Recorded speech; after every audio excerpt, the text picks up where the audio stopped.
ముందుగా ఉసిరికాయల్ని బాగా క్లీన్ చేసుకొని ఇలా ఒక పొడి బట్ట మీద వేసుకొని ఆరనివ్వాలి. తడి లేకుండా చూసుకోవాలండి, లేకపోతే పచ్చడి అంతా చెడిపోతుంది. ఉసిరికాయ పచ్చడి చేయడం కోసము ఒక బాండీలో ఆయిల్ వేసి వేడి చేసుకోవాలి. వేడెక్కాక ఉసిరికాయలు ఇప్పుడు కొద్దిగా వేసి వేయించుకోవాలన్నమాట. ఉసిరికాయల్ని ఇలా బాగా డ్రైగా ఉండేటట్టు చూసుకోవాలండి. తడి ఉండకూడదు, తడి ఉంటే తొందరగా పచ్చడి పాడైపోతుంది. ఆయిల్ వేడెక్కిందండి. ఇప్పుడు కొద్దిగా ఉసిరికాయలు వేసి వేయించేసుకోవాలి. మీడియం ఫ్లేమ్లో పెట్టుకొని వేయించుకోవాలి. అప్పుడప్పుడు ఇలా తిప్పుకుంటూ ఇట్లా వచ్చే వరకు అన్నీ బాగా ఇలా వేయించేసుకోవాలి. అన్నీ ఇట్లా వేయించి పెట్టేసుకోవాలన్నమాట.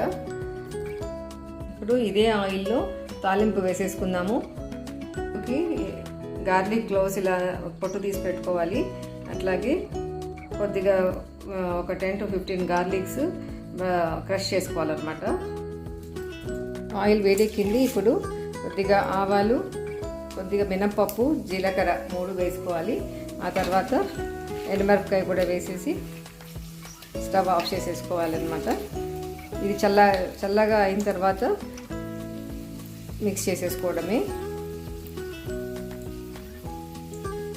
ఆయిల్లోని గార్లిక్, ఆ తర్వాత క్రష్డ్ గార్లిక్ కూడా ఉంది కదా, అది కూడా వేసేసుకోవాలి. గార్లిక్ ఫ్లేవర్ మంచి ఫ్లేవర్ వస్తుంది. స్టవ్ ఆఫ్ చేసేసానండి. చల్లగా అయిన తర్వాత మళ్ళీ కలిపేసుకోవడమే.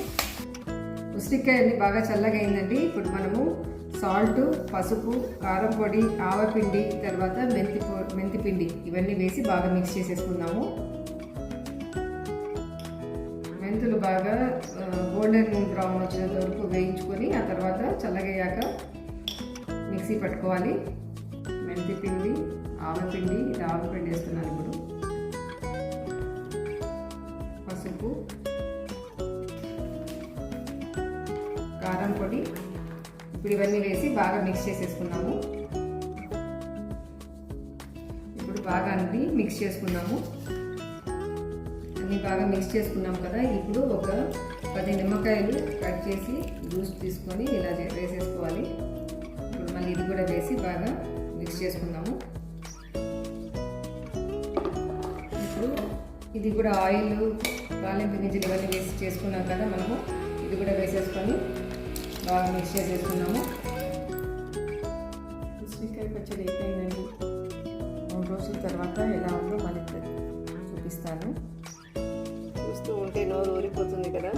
ఎప్పుడెప్పుడు పచ్చడి వేసుకొని తిందామా అనిపిస్తుంది. తప్పకుండా మీరు కూడా ట్రై చేసి మీకు ఎలా కుదిరిందో నాకు తెలియచేయండి. వేడి అన్నంలో వేసుకొని తింటే ఆహా అనాల్సిందే అండి.